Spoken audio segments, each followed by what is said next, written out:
Welcome to My Creative Corner 3, a podcast about quilting, crafting, creativity, with a dash of garden, chatting about current interests and life in my northern town. You can find show notes at mycreativecorner3.com. You can also find all of my social media, how to purchase a virtual cup of coffee, and all events on the website. Please feel free to stop by and leave a comment. I really appreciate everyone who listens. Thanks for stopping by. Welcome to the podcast.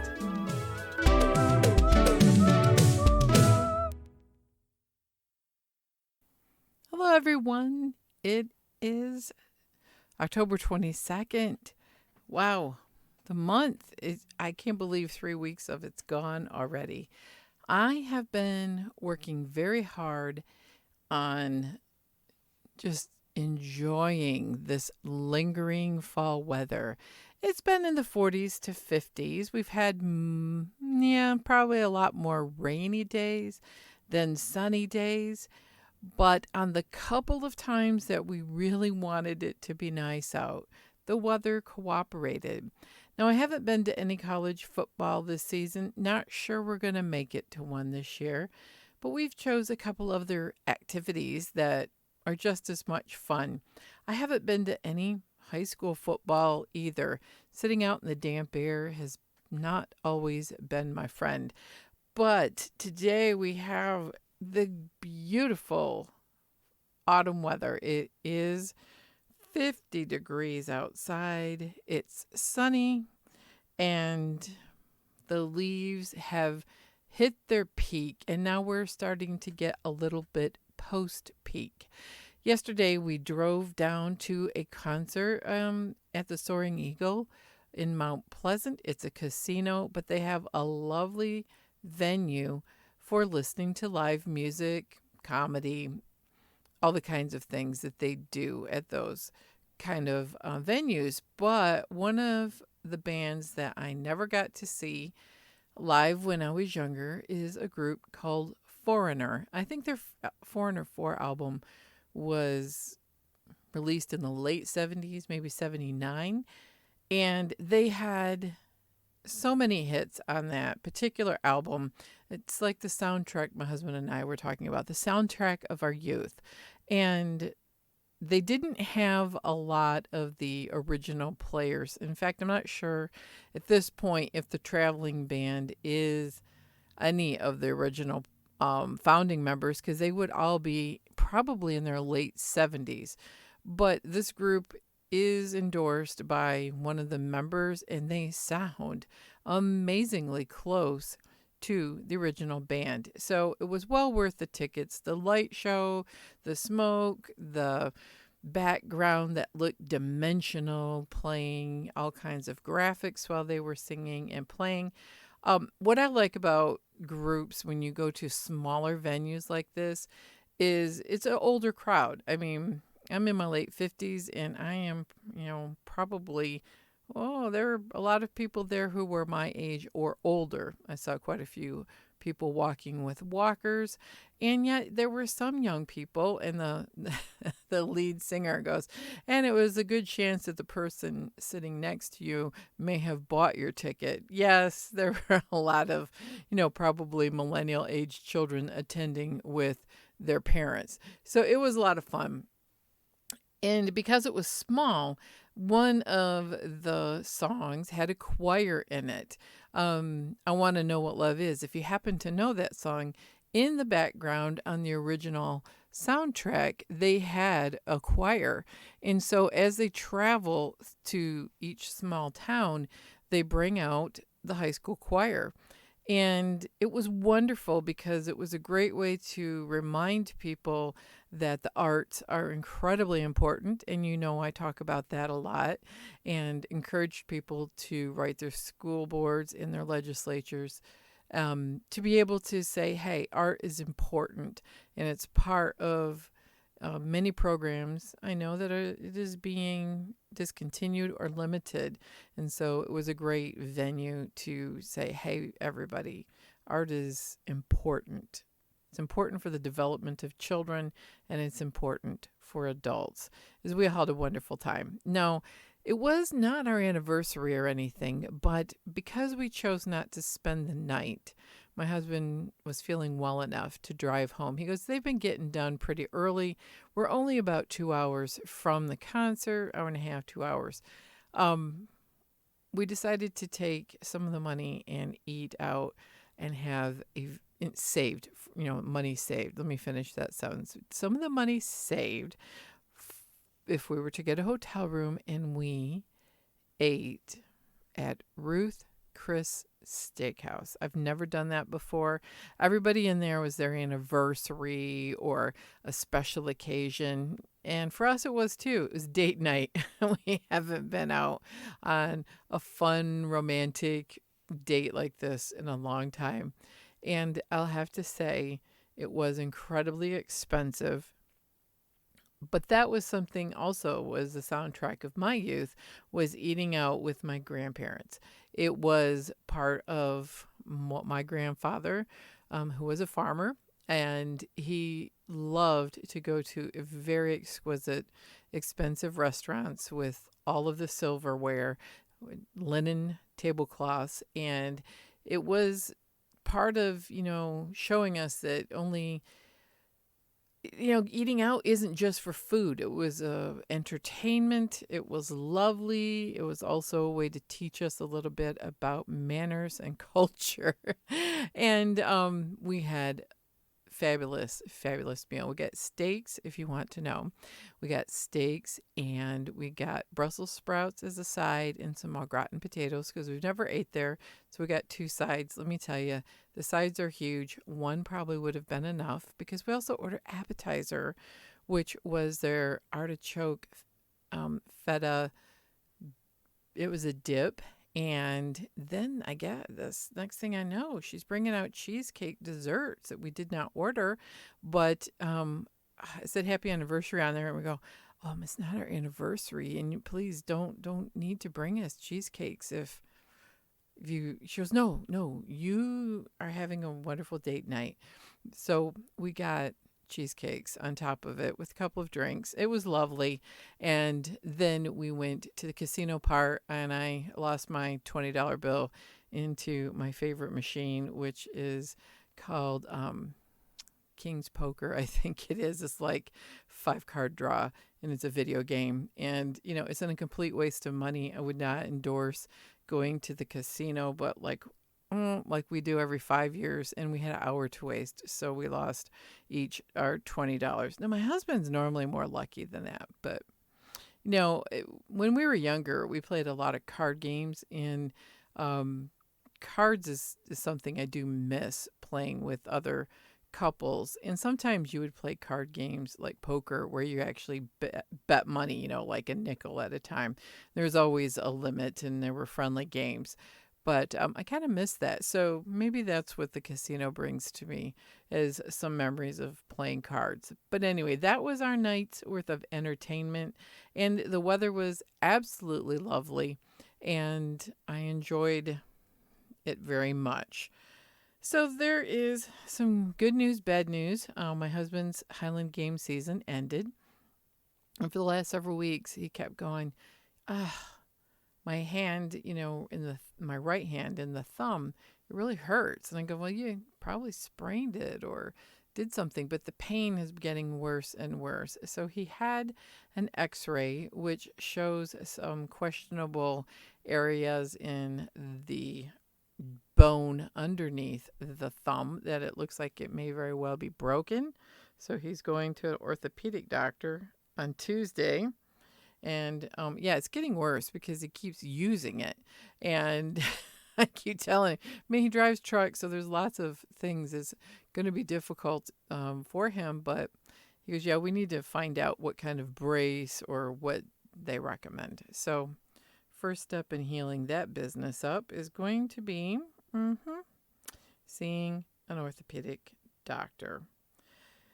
So I have been working really hard on cross stitch. Yeah, Stitchtober is here, and I have done a little bit of sewing, which we'll talk about in a minute.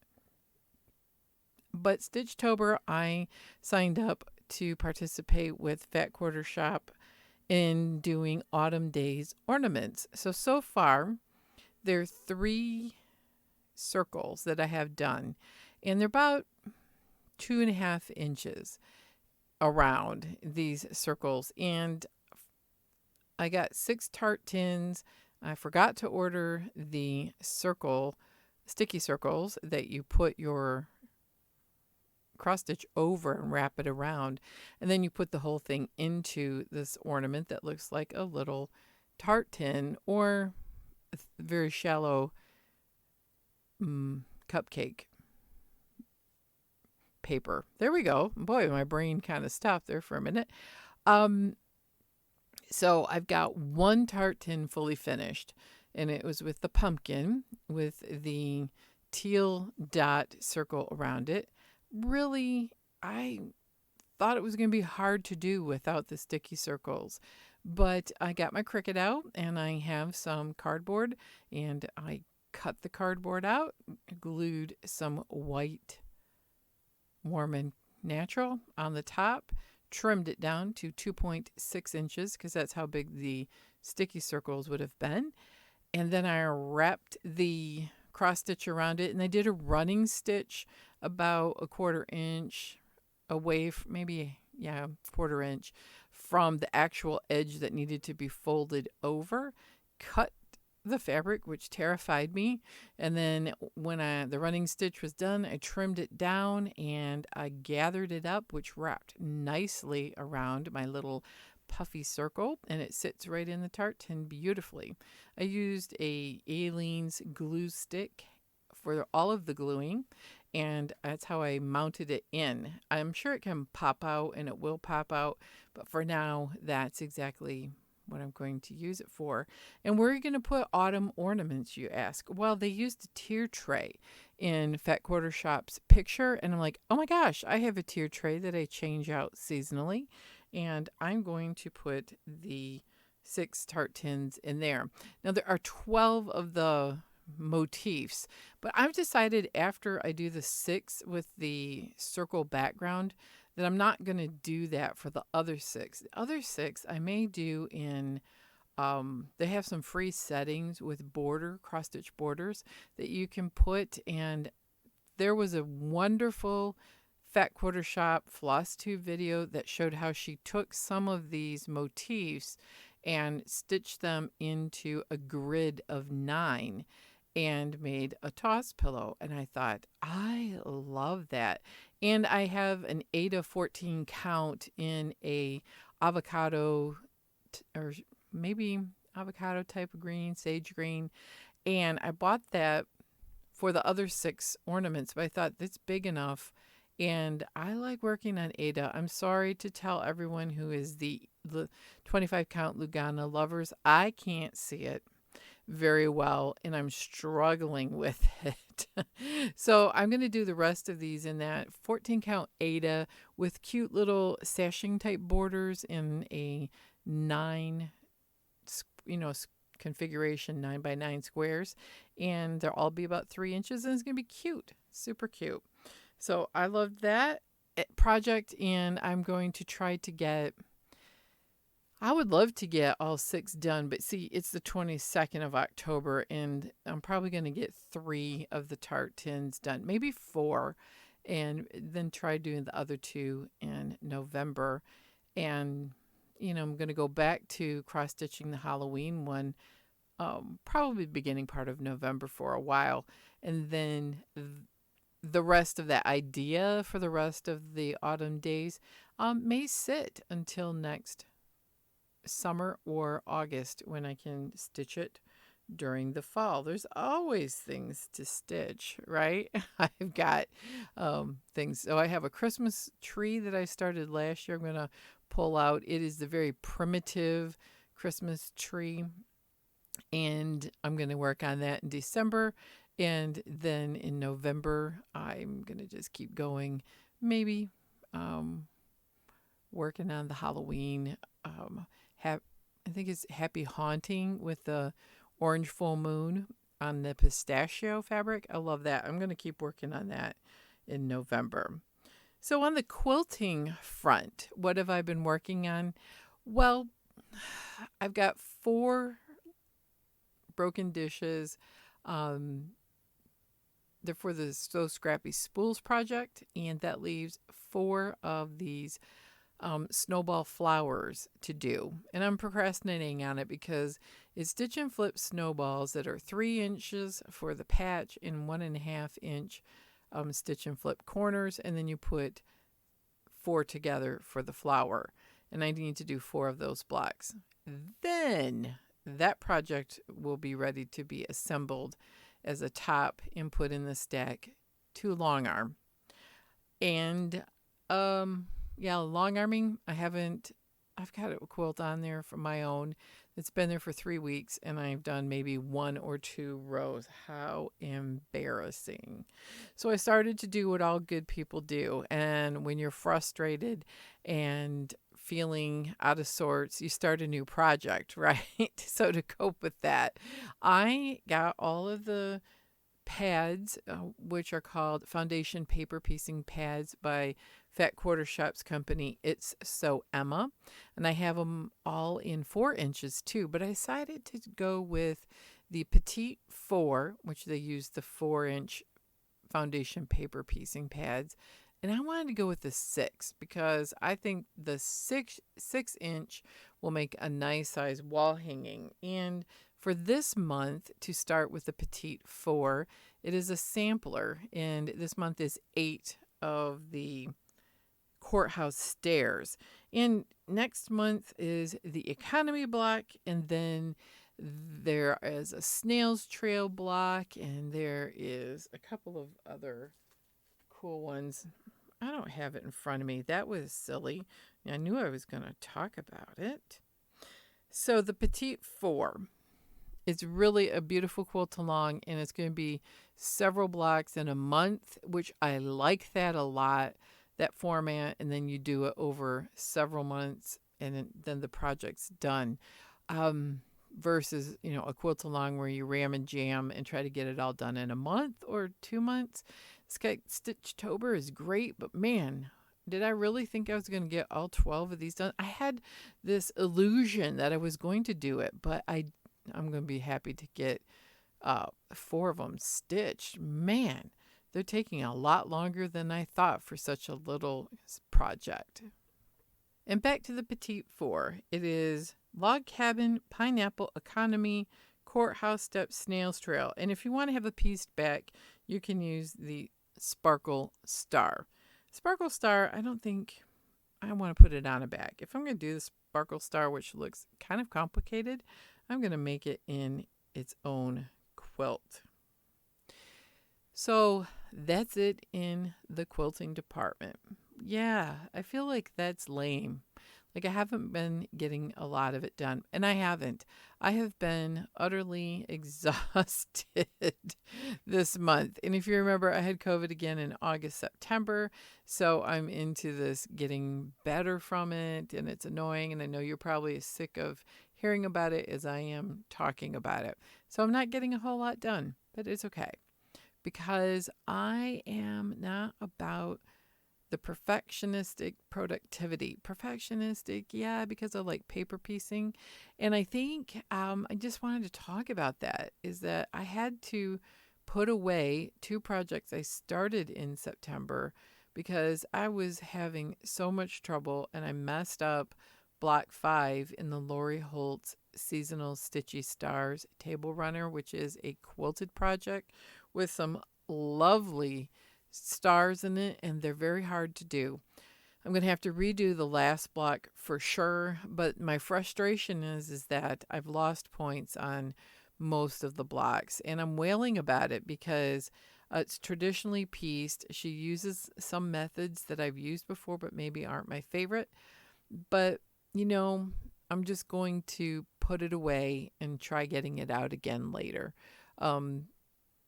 I have the opportunity to make this 4 times, all colored, for the different seasons of the year. And I could do all of them, but we'll see if I can finish the fall table runner, which I think is beautiful.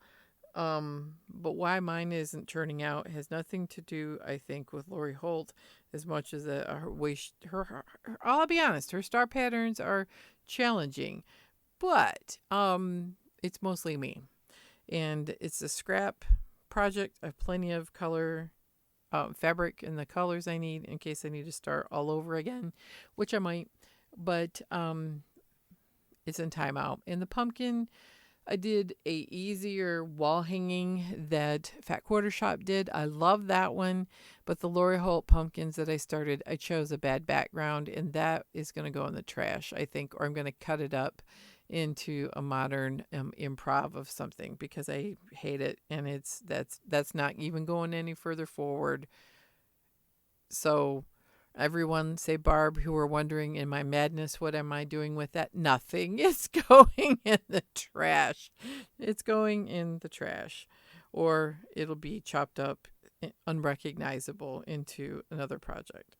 So those couple things have really got me thinking. Maybe right now traditional piecing is not in my wheelhouse. So I'm going to do a whole bunch of foundation paper piecing. I love it. It's 6-inch and 4-inch is easy to do.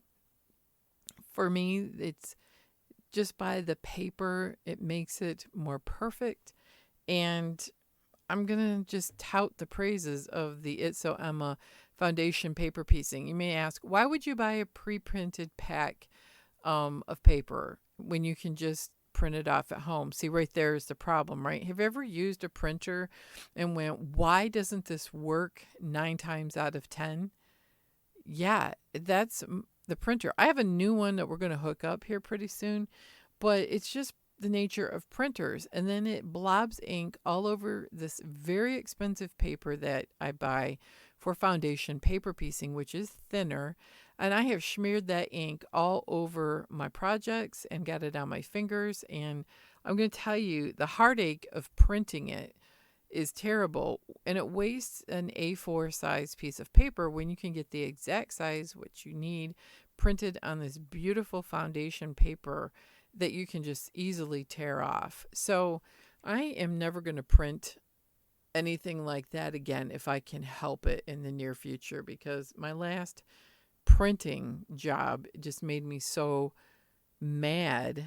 I bought Corey Yoder's Barn Star, and that was a project to print off a 2-page pattern.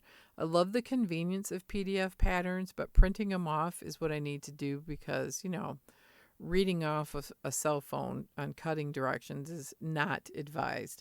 So anyway, if you're like me, printing, I just get so frustrated with it. And it's no different at work. We have printer issues all the time. Why? I don't know, but it's become like the biggest joke out there. You can have the newest and most up-to-date printer and programs, and they still don't work half the time, and you got to play around with it and waste paper. So all that to say is I'm going to be doing foundation paper piecing for a while and English paper piecing because traditional cutting and that is not working for me right now. And traditional, machine sewing, it's just too hard for my brain and too hard for me. And I like the points being perfect, and I like how much easier it is to sew foundation paper pieces. And maybe, there's part of me that still is a perfectionist. I mean, you have to be, right, to be a quilter and crafter. But yeah. So what other projects have I been working on? Well, not a whole lot else. That's really about it. But I did get my Cricut out yesterday. And since I had it out and I was cutting the chipboard, I cut those circles, remember I said, for the tart tins? I pulled up the floss drop shapes that I have, which I think they're 5 or 6 that I purchased this from Etsy. Didn't have to mess around with it. It was like a few dollars, and it's the best few dollars on a pattern I've ever spent for using my Cricut. And I cut out these floss drops out of the chipboard, and I sandwiched a couple layers of these chipboard because it's kind of thin for some of them, and some of them I left thinner, and then I glued them all together and put paper that I cut out, same shapes. It's an orange for the front and back. I've used an old upcycled book, which makes a very cool floss drop, and it's just like you can't have too many floss drops. I'm finding because, they get used up in all of your projects real quick.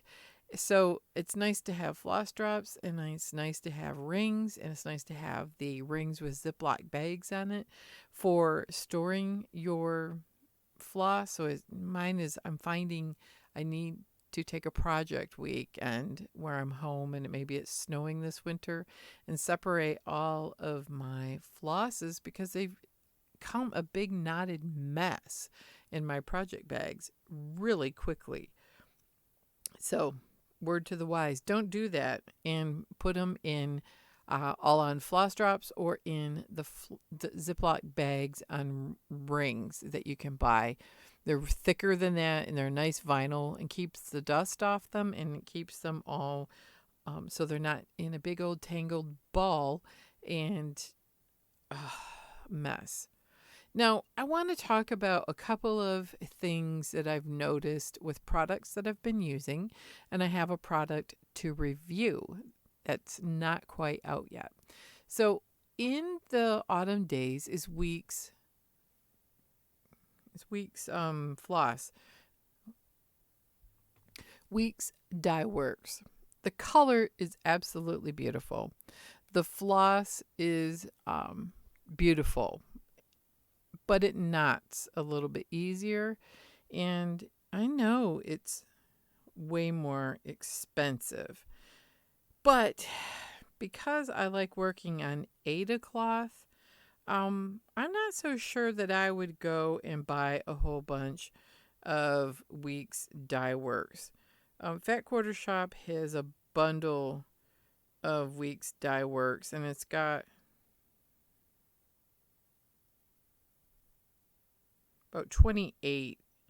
Well, it says 20 Dye Works colors for $52, which is, I think, a lot of money, but it is specific. I think if you're looking for a specific look to the dye, floss is really pretty and it's very saturated and it has a nice shine. I find it harder to use to put on my Tulip Easy Thread needles, and I have to have the needle in the arm of my chair and then snap it in. It's really strong, but it also frays pretty quick because I think I have to fray it to snap it in.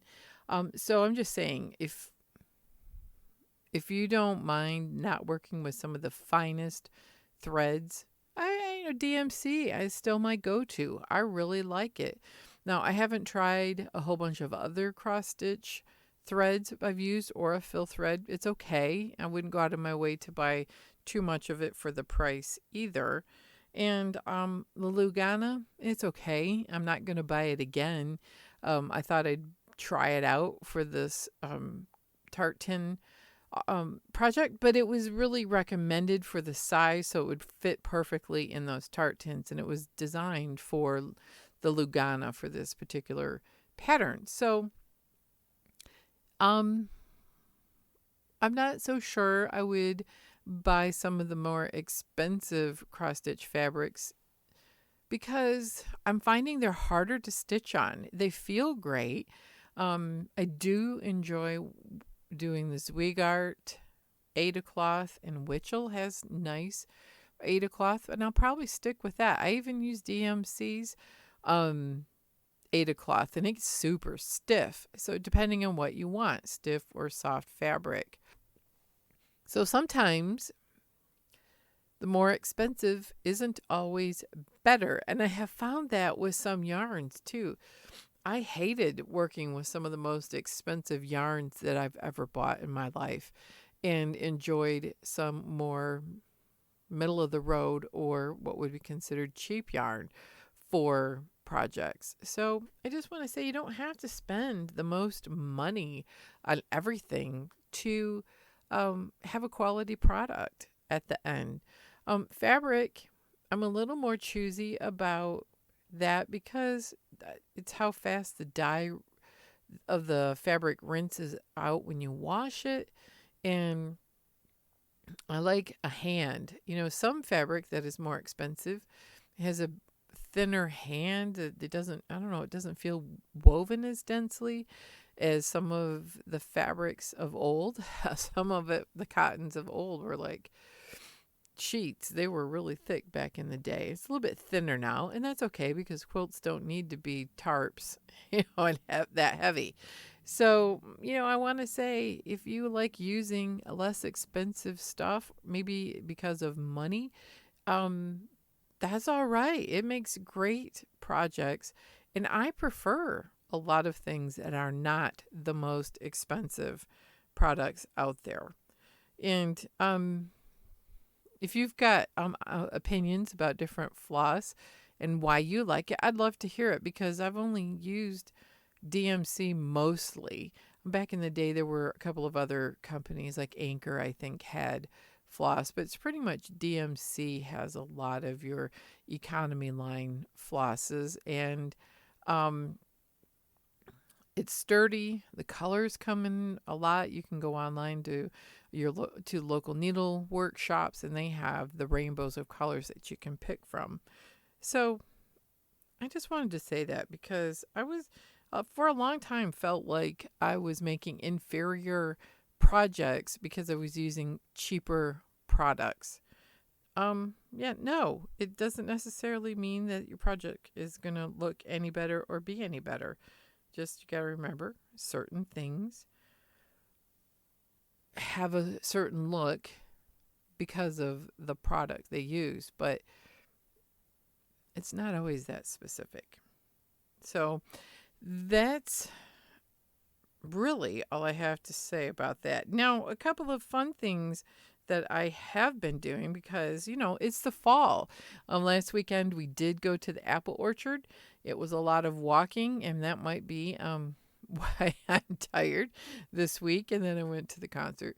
But it is so much fun to go to the, it's several hours from my home, but it's called the Lewis Farm Adventure Zoo and Petting Farm, and they have a you pick apples, and they have all of the fun things, and it was better every year we go. There's something new, and it's great to feel like you're a kid again and to do kid things. And we shot the apple cannons for extra few bucks.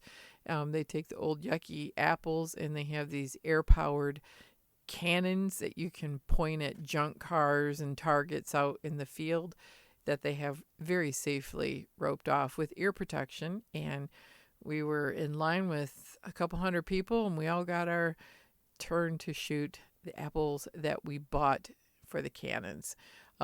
We met our son there, and it was great. We had a super fun time. And, feeding the animals was so good in October.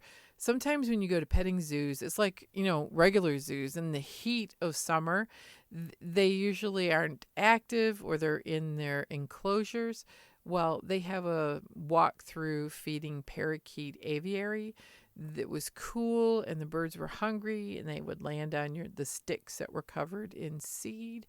And then we were able to see a brand new baby donkey that was like 4 days old, and we were able to pet that little donkey. It was so cute.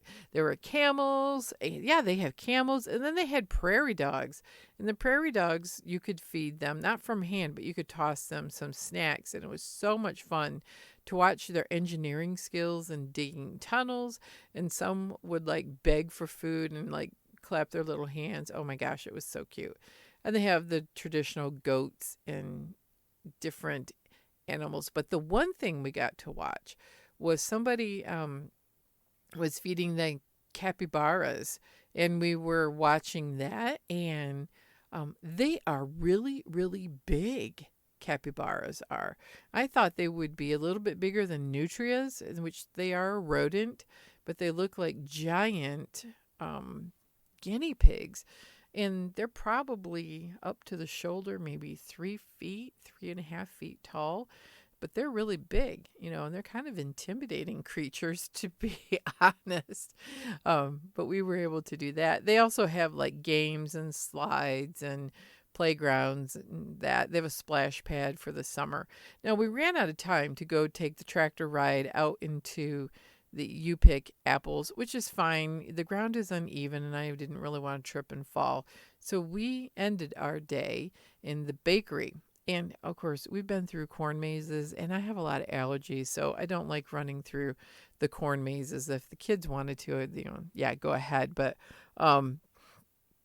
we ended in the bakery and got some really lovely baked treats, which triggered me in this like fall baking mood. So I got home, had the treats, there was some fudge, and just it was such a great day. And that made me think, you know what? I usually make pumpkin bread about this time of year. So rather than make sure my spices and all that are getting old, and I didn't have any flour in the cupboard, so I bought a box mix for pumpkin bread. And I thought it had everything you needed, and just you had to add eggs and oil.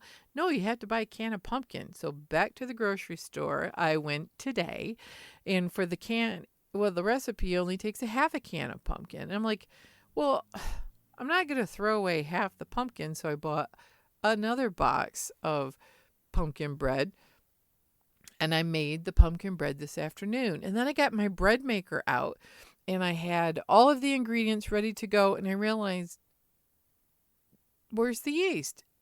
The yeast isn't in the refrigerator. It must have gotten old. Someone at work had brought another bag of powdered milk.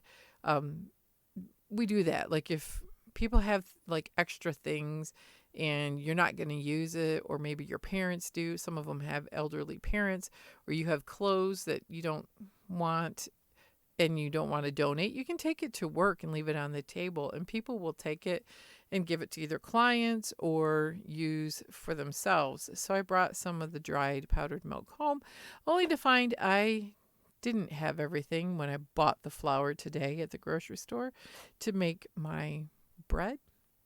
I don't have any flour or yeast, so I have to go buy some bread maker yeast, because now I don't have any bread because I didn't buy a loaf of bread. Oh my gosh. Isn't this how it goes? Oh, are you like that? It's like, I know I had yeast in there. I just saw it the other day. I don't know. Maybe that was last year. Who knows? So, no fresh, crusty bread that I was so looking forward to. Oh, well. I will get bread making yeast. Maybe I'll go on Amazon and order it rather than drive to the grocery store. Okay, let me explain why I said that. The grocery stores are not that far. It's only a couple miles from my house. But where I live in my city, you have to go under the underpass that is I-75. And I-75 is always very busy, and that is why we get a lot of tourists in town. Well, all of the fast food and gas stations, are right by I-75. I have to go run that gauntlet to get to the larger big box stores, because the one little Spartan store near my house is twice as much money to shop at. So you got to run the gauntlet of all of these stoplights and the interchanges of on and off, and tourists, people who are following the GPS, who the GPS is wrong about on and off and all of these lanes, because of so many reconfigurations of the on-ramp and off-ramps. It's so bad. There are multiple accidents and pileups all the time, and people cut in front of you. People are changing lanes unsafely, and they're all, a lot of times they're towing campers and boats and things like that. Tourists who are coming to town, but they don't normally drive these things, so they don't know that you can't squeeze something that big into such a small space, and it makes the driving experience for me horrible. And I just got my car out of the repair shop not all that long ago. Remember when I hit the deer about a year ago? And it took months and I couldn't find headlights. So I'm like freaked out. Every time we go somewhere, someone's almost hitting me and then I'm not going to have my car. So that's why I really hate going to the grocery store because you got to drive that horrible gauntlet of traffic and traffic interchanges for the interstate, or we call it freeway. Um, I know people who live in metropolitan areas, this is nothing for you. You're probably laughing at my small town experience, but I miss the days where everything was like great in my little neighborhood. Now they have added a couple Family Dollars in town, so I could try to go there, but I know they're not going to have bread maker yeast. So I'm getting super lazy about going to the grocery store, and I'm like, it was a nightmare trying to go through the vitamin aisle at the so both of Walmart and Meijer have reset and remodeled within the last month. So you don't know where anything is yet. And so I'm like trying to find my vitamins. I'm trying to find all of the things that I need to make my pumpkin bread. And none of it's on the aisles where you think it's going to be. And shopping is taking twice as long. And we're trying to get it done before the football game. And of course, I missed the first 20 minutes of the game today. Boo hoo. All right. It was fine because the Lions got spanked today and lost the game. And so it was really not worth watching too much. And that's why I finished the Tartans. Anyway, the saga of why I hate going to the grocery store. And, people are frustrated in the grocery store, like I said, because both stores in town, we only have, and we have Aldi, and so there's a few little places to shop, but people are getting very frustrated with not being able to find things. And of course, it's very busy because it's gotten to a point where there is no off season anymore with tourists. So it's just been a saga. And of course, they redid the lanes. So shall I speak one more pet peeve? So Meijer decided to go away from the quick bagging system and go back to the old days of long conveyor belts and shooting it down to the end where a bagger bags your groceries for you. Instead of the little circle, roundy, twisty thing where the cashier throws your bags into it, your groceries into the bags, twirls it and you take it off, and then she fills it and twirls it, you take it off. Well, they don't have enough people hired, and I think it's because of labor shortages, to bag your groceries. So I'm bagging the groceries while my husband's unloading the groceries. And the bags won't stay on the bag stands. I dropped the bottle of water that we had to get and the cans, and they're rolling all over the place. This happened 2 weeks in a row while I'm trying to bag. And my poor husband, with his broken hand, we're pathetic old people trying to get through the line. He can't lift and like the milk and stuff. He grabbed it with his wrong hand, and oh my gosh, it was just what a event for the day. Anyway, he's feeling better and went out to the woods in hope that he'll be able to find a place to deer hunt and that he may be able to do that this fall. We'll see. If they cast his hand, he won't be doing any hunting like that. But it's really more that he wants to spend time with his uncle, who he has been going out hunting with. So a good day in nature and walking with his family is good.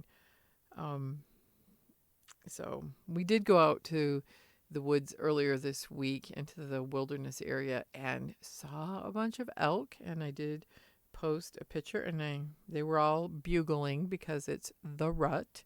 So I had a great time with getting out a little bit over this last week. So now you know why I haven't got as much sewing and quilting done, because I'm not in a big hurry.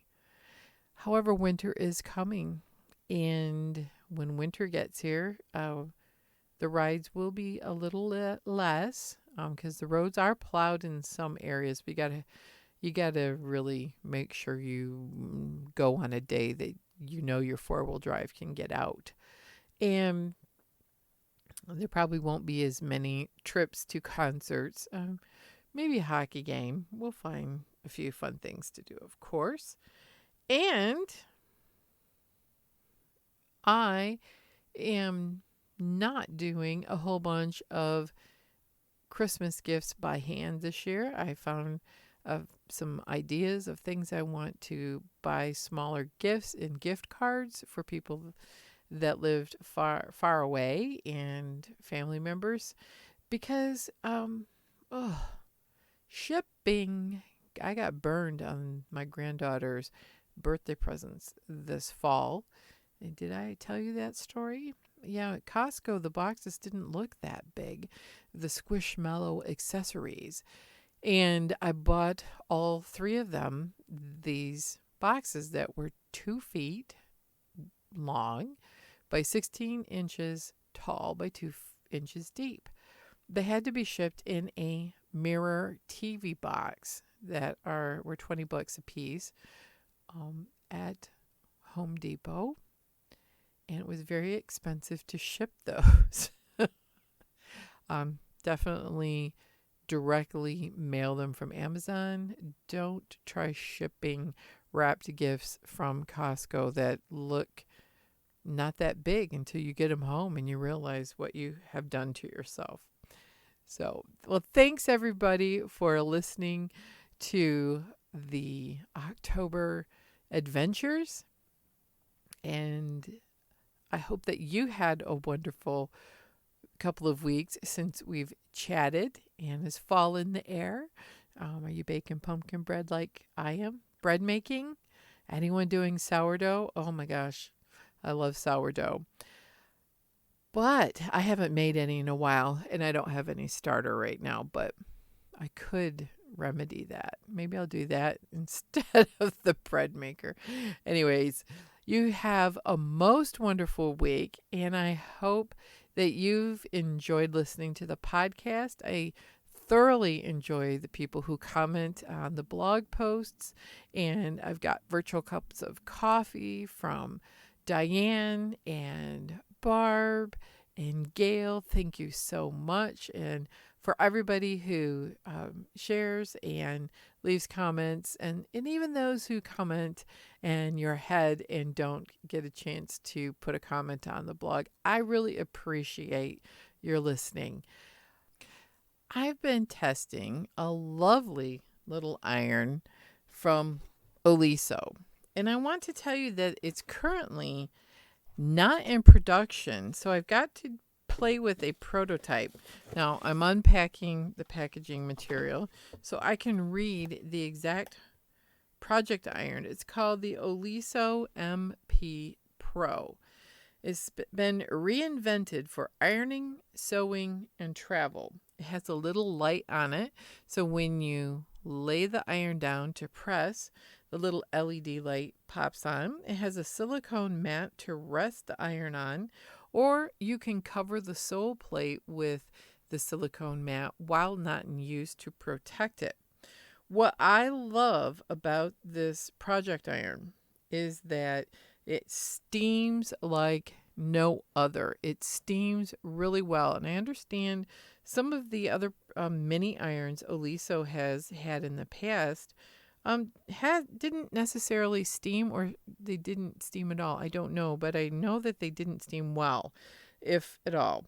So you can see better, it says. You can work better, it says. It comes in teal, a buttery color, and coral. I have a teal color, and there is an option on how to change the cord placement from the right side to the left side. And being left-handed, that is why they want me to try it out. I'm extremely left-handed, to the point now as I've gotten older that I have to I'm not as ambidextrous as I was. And many irons, especially this mini iron, works out great for me because my sewing machine is sitting with the iron on my left-handed side. And with the cord being on the right, it gets in the way. And sometimes I've even had the cord travel across my wool mat, and I've almost pressed the cord because I'm trying to use my left hand versus my right.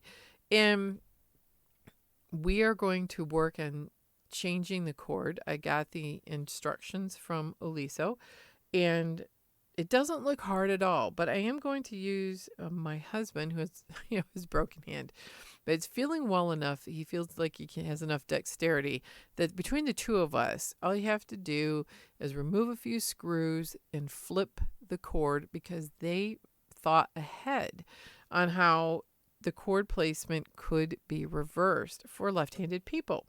I like how it has doesn't have like a handle that's separate. It's integrated with the iron, and it has a nice covering so you don't burn your fingers. It feels like it's a silicone cover over the whole top part of the iron. It has great lights that blink when it has come to temperature, and I have to say there isn't anything about this iron as a mini iron that I don't like. Would it be perfect for traveling to retreats? I don't know. I don't do it very much. It's way bigger than my little Dritz mini iron that gets so hot it will burn your fingers. I like that for like daytime classes and stuff. Because that's an inexpensive iron, and if someone knocked it off the table and on the floor, I probably wouldn't cry if it got broken. This one, I might be a little more hesitant to take an Oliso traveling or put it in a suitcase.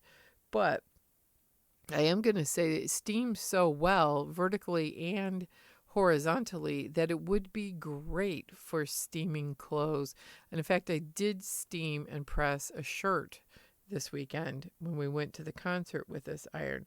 It's great for the paper piecing. So all I can tell you is when it comes in production, I'm not sure what the price point is going to be.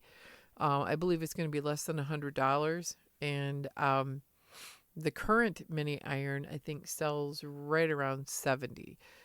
I like it. And right on my little iron is stamped that it is not for sale, that this is a sample. So I really like it, and I'm hoping when they get all of the final decisions made about the Oliso Mini M3 Pro that they'll send me another sample to test and to talk to you about, because I love reviewing products.